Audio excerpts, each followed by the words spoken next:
Guys, welcome to Better Bachelor. My name is Joker with a face for radio and a voice for print. When I first started this channel, about when I had a couple of hundred supporters or subscribers, I used to do my videos like this, just kind of chilling in front of the camera and having a conversation with you guys. And, you know, I'm in Florida visiting my mother. Everything's packed up in my trailer. I still plan to take that up to Tennessee in a few more days.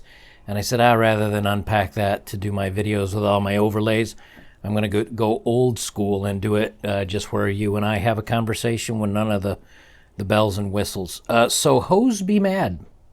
Hoes be mad with the Roe v. Wade court decision by the Supreme Court today.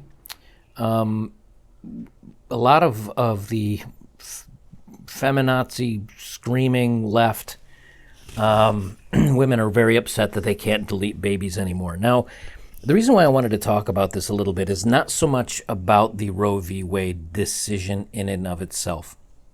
We're, you know, if you want my politic opinions, you can find that over on Locals, or you can become a supporter here by hitting the join button down below. That's where I'm going to do unique videos that are not the normal topics that I cover for you guys that are kind of super fans. But what's important is that women are now seeing what it's like to be a guy. And what do I mean by that? Well, I mean, since men can become women now and we can have babies now, according to the left, I can have an opinion on this now. But what I find so interesting is that women, when the choice is taken away from them, whether to delete their babies or not, they get very upset. They don't like the fact that the government is coming in and telling them what they can and cannot do. But we as men, we already know what this is like. It's called child support, it's called alimony, and it's called not having a decision in the rearing of a child that you helped create. You know, all this does, Roe v. Wade, this decision doesn't get rid of it. It just puts it back in the state's hands so people that live in that state can vote for or against it or elect the people that they want to represent themselves in the government. It takes it away from being mandated. That's all. So in many states like New York and California, you can still get rid of it all the way up to and including the day of birth. And in other states like Texas, and I think the other one was Missouri maybe, they're already deciding where, look, it's going to be completely illegal across the board. But I've been pretty much told that if you don't like a law in an area, just move. I've been told that when it comes to my Second Amendment rights. I've been told that when it comes to other decisions. People just tell me, hey, if you don't like it here, move. So I guess the same thing goes to them. But my whole point here is, you know, when, let's say you're a guy and you get a woman in the motherly way, and she now has to have a kid. Here's your decisions as a man. If she wants to get rid of it, you have no say. If she wants to keep it and says that you're not the father, you have no say. If she wants to put it up for an adoption, you might win a court battle, but then again, she can get pregnant and never even tell you that she's pregnant and get rid of it, and you might not ever know that you were a father. If she decides to divorce you and says that you did nefarious things to her, and she wants to keep the kids and get custody of the kids and you have to pay extra child support, you get no say. So you'll notice in all these instances, men have zero say in the issue. Now, all of a sudden, when women are told they might not exactly get what they want, in other words, you have to make a decision by 12 weeks, or you can't, if you get in the motherly way here in this state or another state, you may not be able to kill or end the baby. That's it. And they're really upset about this. But what I like about this is it's making women feel the pain for their consequences and for their choices. We men always feel the pain for our choices. You marry the wrong woman, you pay. You have a kid and you didn't want one, you pay. You pay through child support, you pay. You sleep with the wrong woman and she makes accusations against you that are not accurate or true, men pay. This is just a little representation of what happens when women don't get the right to do whatever they want. And me personally, I think this is one of the things that's happened in society that's given us so many problems, is that women are pretty much at will allowed to do what they want, say what they want. They want to be, they want to do spicy work stunning and brave. They want to be 300 pounds and call themselves healthy, stunning and brave.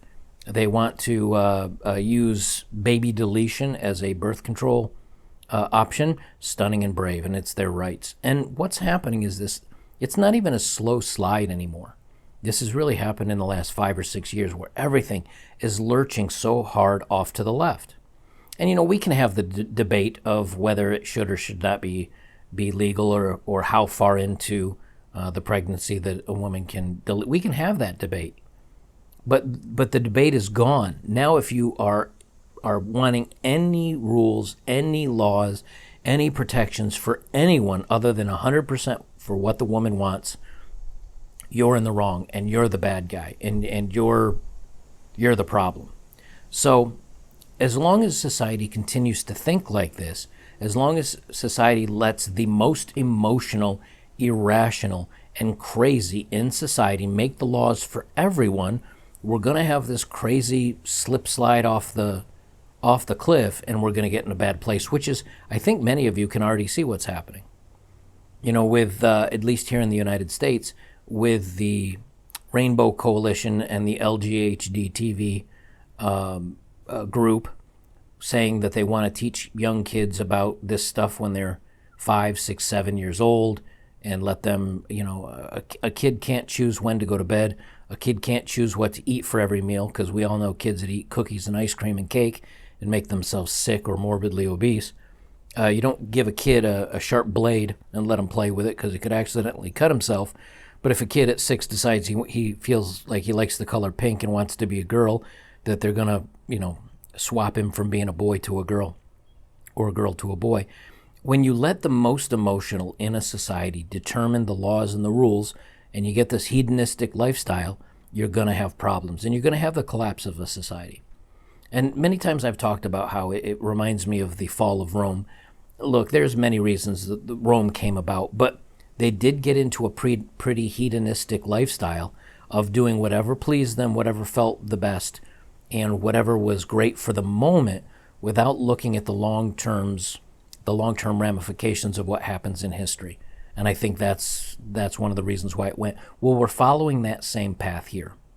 And, there's many times I've joked around where I say, well, I welcome my Chinese overlords, the CCP, because at least they won't put up with this crap. Now, I joke about that because obviously it'd be a bad thing. But the truth of it is that our adversaries, whether it's adversaries of the United States or the West or Western culture, all they have to do at this point is sit back and wait. And the CCP and other countries, a lot of them will play the long game. The CCP has been known to make decisions and wait them out for 50 years. All they have to do at this point is just sit back and watch the decline of Western society and the feminization of men, and men becoming weak, and men not caring about their country anymore because their country is falling apart, where men will say, there's nothing here for me to even defend or care about. It used to be they'd defend their families and their loved ones and their liberty and all the wonderful things that they love in life. But when you have your liberties being taken away from you, and you have your families being taken away from you, and you have your freedom being taken away from you, what's left to fight for?